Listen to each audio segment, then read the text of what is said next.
নমস্কার বন্ধুরা, শিল্পীর লাইফস্টাইলে তোমাদের সবাইকে স্বাগত। আজ আমি করব শোল মাছের ঝাল। আর এই শোল মাছের ঝালটা খেতে কিন্তু বেশ ভালো লাগে। তোমাদের কেমন লাগে সেটা কিন্তু অবশ্যই আমাকে জানিও। আর জানতে হলে কিন্তু আমার আজকের এই পুরো ভিডিওটা সম্পূর্ণটাই দেখতে হবে। তো মাছগুলোকে ভালো করে ধুয়ে পরিষ্কার করে হলুদ লবণ মাখিয়ে ওই মাছগুলোকে কড়াইতে দিয়ে লাল লাল করে একটু ভালো করে ভেজে নেব। আর এই শোল মাছের ঝালটা খেতে কিন্তু বেশ ভালো লাগে।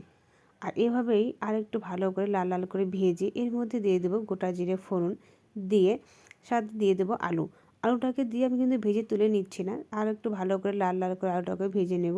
ভেজে এর মধ্যে যে মশলাটা করে রেখেছিলাম সেই মশলাটা দিয়ে দেবো।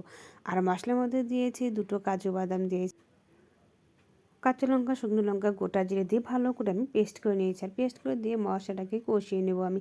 আর মোটামুটি কিন্তু কষানো হয়ে গিয়েছে। আর এরপর দিয়ে দেবো পরিমাণ মতো জলটা দিয়ে যে মাছটা ভেজে রেখেছিলাম সেই মাছটা এরপর আমি একে একে ঝোলের মধ্যে ছেড়ে দেবো।